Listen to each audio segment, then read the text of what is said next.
নমস্কাৰ M G farming চেনেলত আপোনালোক সকলোকে স্বাগতম জনালোঁ। আজি মই মোৰ এই তিনিটা ছাগলী দেখাই আছোঁ। এই তিনিটাৰ এইটো অলৰেডি গাভিন আছে মানে অলৰেডি আৰু এই দুটাৰ বাচ্চা হ'বৰ কাৰণে আৰু মোটামুটি 20 দিন ধৰি একেলগে দুটা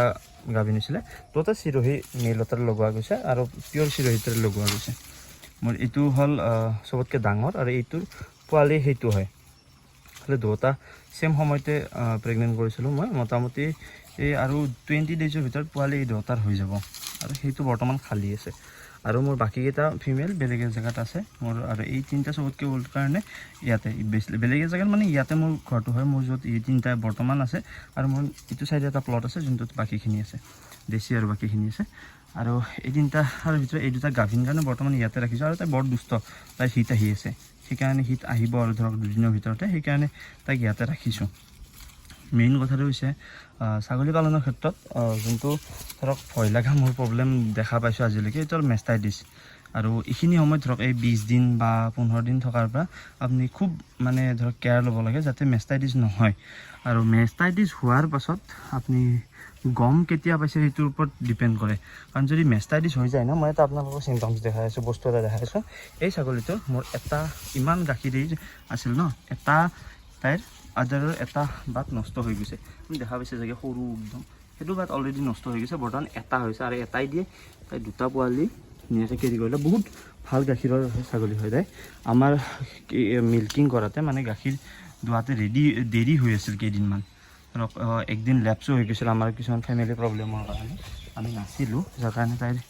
মেষ্টাইটিছ আহি গ'ল। হলটো ভিতৰ অলপ আছিল, আমি গম নাপালোঁ। ফেমিলিত একজনৰ মানে অসুখ হৈছিলে, হস্পিটেলাইজ কৰিব লগা হৈছিলে, যাৰ কাৰণে তাইৰ সেইটো প্ৰব্লেম হৈ গ'ল। তাই বহুত গাখীৰৰ কাৰণে, আৰু বহুত গাখীৰ থকা ছাগলীৰ এনেকুৱা হোৱা চান্সেছ থাকে। আৰু মেইনটো কথাটো হৈছে আপোনালোকে এটাই চেষ্টা কৰিব যাতে মেষ্টাইটিছ নহয়। মেষ্টাইটিছ হোৱাৰ পাছত কি কৰিব লাগে সেইটো বিষয়ে মই বৰ্তমান একো আলোচনা নকৰোঁ। বৰ্তমান টাইমত মই এটাই ক'ম কি মেষ্টাইটিছ যাতে নহয়, ঠিক আছে। এই যেতিয়া ধৰক 3 মাহ পাছৰ পৰাই যেতিয়া বাহা ধৰক লাৰা আৰম্ভ কৰে ছাগলী প্ৰেগনেণ্ট থাকিলে, আপুনি দেখি আছে বাহা লাৰা আৰম্ভ হৈছে মানে মোটামুটি আৰু এই ৰাতত 20 দিন to 25 দিন আছে। আৰু এই ৰাততো মোটামুটি আপুনি 20 দিন to 25 দিন হৈছে। এনেকুৱা ষ্টেজত আপোনালোকে এটা বস্তুৱে চাব কি যাতে ছাগলীজনী লেতেৰা জেগাত নাথাকে। বাহাটো য'ত থয় আপুনি এনেকৈ ধৰক তাই ইয়াতে শুই দিলে ধৰক তাৰ বাঁহখন ডাইৰেক্ট মাটিত লাগি যাব ন, যাতে সেনেকুৱা লেতেৰা ঠাইত নাথাকে, যাতে ভাল ছাৰ্ফেচত সদায় ক্লিন কৰা ছাৰ্ফেচত থাকে যাতে। আৰু যোনখিনি জেগাত থাকে সিহঁতে সদায় আপোনালোকে পটাছ পানী দি যাতে সেই জেগাখিনি চাফা কৰে, বা সিহঁতে য'ত থাকে ছেটটো যাতে পটাছ পানী দি ক্লিয়াৰ হয়। আৰু সপ্তাহত দুদিনকৈ আপুনি এইখিনি ষ্টেজত যেতিয়া ধৰক সিহঁতে 3 মাহ হৈ যাব ছাগলীজনীৰ বাহা লাৰা ষ্টাৰ্ট কৰিব, তেতিয়া মোটামুটি এই বাহাখন মোটামুটি এই যোনটো ভিডিঅ'ত দেখি আছে ছাইডত আপুনি সেনেকৈ মোটামুটি আপুনি পাতলকৈ পটাছ লৈ কিনে পটাছ পানীৰে বাহাখন ৱাছ কৰি দি থাকিব এটলিষ্ট সপ্তাহত আপুনি 2 দিনকৈ। তেতিয়া যোনটো ধৰক এইটো এটা বেক্টেৰিয়েল ইনফেকশ্যন হয়, তেতিয়া বেক্টেৰিয়াটো সিহঁতৰ তাতে নালাগে বা নাহেই। আৰু ধৰক আগতে যোনটো ছাগলী ধৰক মেষ্টাইটিছ হৈছে তাইৰ প্ৰথম এইবাৰ হৈছিলে, তাইক যাতে আমি বেছিকৈ কেয়াৰ কৰিছোঁ যাতে তাইৰ এইটো বস্তু নহয়। আৰু যাতে নহয় তাৰে কাৰণে আপুনি এই পটাছ পানী দি ৱাছ কৰিব লাগিব। আৰু এটা মেডিচিন আহে আপোনাৰ মিমি গাৰ্ড বুলি, যোনটো ইনটাছ কোম্পানীৰ আহে, সেইটো নতুন মেডিচিন হয়। সেই মেডিচিনটো আপুনি 10 দিন আগৰ পৰা মানে ধৰক পোৱালি জগাৰ 10 দিন আগৰ পৰা আপুনি কেলকুলেশ্যন যদি কৰি ৰাখে 150 দিনত পোৱালি হয় ছাগলী এটা, তো যেতিয়া 150 দিনৰ ভিতৰত যেতিয়া লাষ্ট 10 দিন আহিব, লাষ্ট 10 দিনত আপুনি 5 গ্ৰামকৈ পাৰ ডে দিব লাগে সিহঁতক দানাৰ লগত পোৱালি হোৱালৈকে। তো সেনেকুৱা ক্ষেত্ৰত সেইটোৱেও আপোনাৰ ধৰক পোৱালিটো ধৰক হোৱাৰ পাছত যাতে মেষ্টাইটিছ নাহে তাৰে কাৰণে সেইটো প্ৰিকশ্যন হিচাপত ইউজ কৰা হয়, যাতে মেষ্টাইটিছ আৰু ঘূৰি নাহে, বা আগতে যোনজনী ছাগলী মেষ্টাইটিছ হৈছিল। আৰু মেইন কথাটো হৈছে আপোনালোকে হালধি গুড়ি, যোনটো হালধি আছে কেঁচা হালধিটো শুকাই হালধি গুড়িটো আপোনালোকে মানে ধৰক পাউডাৰ কৰি খাদ্যৰ লগত যদি ডেইলি অলপ 2 গ্ৰাম 1 গ্ৰামকৈও যদি দি থাকে সিহঁতে এইটো বস্তু হোৱা চান্সেছ বহুত কমি যায়। আৰু যদি আপুনি ধৰক বেছি গাখীৰ থকা ছাগলী হয়, আপুনি পোৱালি ইমান খাব নোৱাৰে, ধৰক এইটো যোনটো আছিল পোৱালি ইমান ক্লিয়াৰ কৰিব নোৱাৰে খাই কিনে, সেনেকুৱা ছাগলী থাকিলে এটাই মই আপোনাক ক'ম, হোৱাৰ ধৰক আজি পোৱালি হৈছে এটলিষ্ট 2-3 দিনৰ ভিতৰলৈকে এটলিষ্ট 2-3 দিন আপুনি কণ্টিনিউ দুবাৰ খিৰাব যাতে সিহঁতৰ তাইৰ বাঁহখন পূৰা একদম ফ্ৰেছ হৈ থাকে মানে কেনেকুৱা পূৰা ভৰ্তি হৈছে আপুনি খিৰাই দিলে খিৰোৱাৰ পাছত নোহোৱা হৈ গ'ল আৰু যাতে তাই আৰু গাখীৰ জমা হয় নতুনকৈ মানে পুৰণা গাখীৰ যাতে ষ্টক নহয় গাখীৰটো যাতে ষ্টক হৈ পেলাই বেয়া হ'ব লগা নহয় গাখীৰটো সেনেকুৱা নকৰিব পোৱালিকো খোৱালে যিখিনি ৰৈ যায় আপুনি খিৰাই দিলে 2 টাইমকৈ খিৰাই দিলে সেনেকুৱা লাগে অলপে ওলাওক আপুনি কিন্তু সদায় ডেইলি খিৰাই দিব সেইখিনি কৰিলে আপোনাৰ ধৰক মেষ্টাইটিছ হোৱা চান্সেছটো বহুত কমি থাকে 1 নম্বৰতে আপুনি পটাছ পানী দি বাঁহখন ধোৱালে আৰু সিহঁতে থকা জেগাখিনি ক্লিন কৰিলে ক্লিন জেগাত একদম আৰু 2 নম্বৰতে মিমিগাৰ্ড বুলি যোনটো মেডিচিন আহে ইনটাছ কোম্পানীৰ সেইটো আপুনি পাউডাৰটো সেইটো ছাপ্লিমেণ্টাৰী পাউডাৰ টাইপৰ বাঁহৰ যোনটো থানৰ সিহঁতৰ যাতে থানৰ হেল্থটো ভালে থাকে তাৰ কাৰণে ইউজ কৰা যায় মিমিগাৰ্ডটো ইনটাছ কোম্পানীৰ হয় সেইটো যাতে ব্যৱহাৰ কৰিলে মানে প্ৰিকশ্যন হিচাপত ব্যৱহাৰ কৰিব পাৰি আৰু সেইটো পাউডাৰটো সেইটো কৰিলে ধৰক হেৰি মেষ্টাইটিছ নাহে মেষ্টাইটিছ আহাটো ৰোধ কৰে সিহঁতে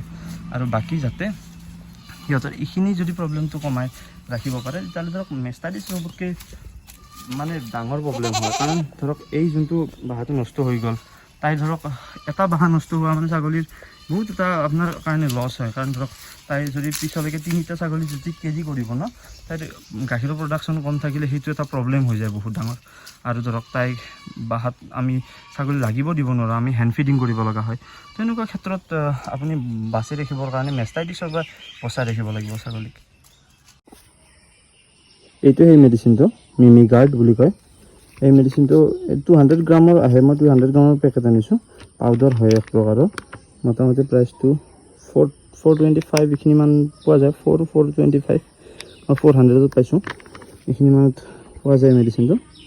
এইটো মানে ধৰক প্ৰিকশ্যন হিচাপত ইউজ কৰক আপোনালোকে 10 দিন আগৰ পৰা পোৱালি হোৱাৰ 10 দিন আগত ইউজ কৰে 10 দিন মাত্ৰ ইউজ কৰিলে যথেষ্ট হয় এনেকুৱা টাইপৰ পেকেজিং মোক ডক্টৰে একচুৱেলি ছাজেষ্ট কৰিছিলে এইটো ডক্টৰে ছাজেষ্ট কৰিছিলে সেই হিচাপত মই তেখেতৰ পৰা ছাজেশ্যন লৈ আনিছিলোঁ আপোনালোকে একবাৰ ভেটেনাৰী শ্বপত অভিজ্ঞতা থকা মানুহৰ লগত বা আপোনালোকে ডক্টৰৰ লগত পৰামৰ্শ কৰি সেই হিচাপত লৈ ল'ব ভিতৰত দেখোঁ তেনেকুৱা পাউডাৰটো দানাৰ লগত আপুনি এক টাইম 5 গ্ৰামকৈ দি থাকিলে যথেষ্ট হয় এনেকৈ 10 দিন দিয়ক মানে ধৰক 150 দিন হোৱাৰ মানে লাষ্ট 10 দিনত মানে পোৱালি হোৱাৰ কাৰণে আৰু 10 দিন আছে সেনেকুৱা অৱস্থাত ষ্টাৰ্ট কৰক 10 দিন ইউজ কৰিলে যথেষ্ট হয় ভাল ৰিজাল্ট হয় এইটো মই শুনাত যিমান শুনিছোঁ যিমানজনে ইউজ কৰাত শুনিছোঁ মই ভাল ৰিজাল্ট বুলি শুনিছোঁ তো আজিৰ এই ভিডিঅ'টোত মেষ্টাইটিছৰ প্ৰিকশ্যন হিচাপত বা মেষ্টাইটিছ যাতে ছাগলীজনী নহয় বা আগতে হৈছিল যদি নেক্সট টাইম যদি ঘূৰি নাহে সেইটো কাৰণত সেইটো আমি কৰাৰ কাৰণে এইখিনি কাম কৰিব পাৰোঁ যে 1 নম্বৰতে ছাগলীজনীৰ বাঁহখন বা ঠেনখন সদায় আমি ক্লিন কৰি ৰাখিব লাগিব বা সপ্তাহত 2বাৰ আমি এনেকৈ পটাছ পানীৰে ধুই ক্লিন কৰিব লাগিব আৰু 2 নম্বৰতে সিহঁতে য'ত থাকিব সদায় বা ছেটটো ভালদৰে ক্লিন হ'ব লাগিব সদায় চাফ হ'ব লাগিব আৰু 3 নম্বৰতে আমি হালধি গুড়ি ব্যৱহাৰ কৰিব পাৰোঁ কিন্তু একদম অৰ্গেনিক হিচাপত ব্যৱহাৰ কৰিব বজাৰত পোৱাটো নহয় অৰ্গেনিক হিচাপে ব্যৱহাৰ কৰিব আৰু 4 নম্বৰতে আমি মিমিগাৰ্ড এই মেডিচিনটো ব্যৱহাৰ কৰিব পাৰোঁ এইটো এক প্ৰকাৰৰ মানে হেল্থৰ কাৰণে বাঁহখনৰ হেল্থৰ কাৰণে বনোৱা গৈছে এইটো এক প্ৰকাৰৰ ছাপ্লিমেণ্ট হিচাপত বা সেই হিচাপত আমি ব্যৱহাৰ কৰিব পাৰোঁ আৰু এইটো ৰিজাল্টটো ভাল হয় এইটো ধৰক মই যেনেকৈ কৈছোঁ সেই পৰিমাণত সেনেকৈ ব্যৱহাৰ কৰিব পাৰি তো আজিৰ এই ভিডিঅ'টোত ইমানখিনি আছিলে যদি আপোনালোকে কিবা ক'ব লগা থাকে বা আপোনালোকে কিবা সুধিব লগা থাকে আপোনালোকে মোক ইনষ্টাগ্ৰামত মেছেজ কৰিব পাৰিব বা কমেণ্টো কৰিব পাৰিব মোৰ ইনষ্টাগ্ৰামৰ লিংকটো তলত ডেছক্ৰিপশ্যন বক্সত দিয়া আছে অলৰেডি আৰু যদি ভিডিঅ'টো ভাল পাইছে লাইক কৰিব পুনৰ লগ পাম নতুন এটা ভিডিঅ'ৰ সৈতে ধন্যবাদ।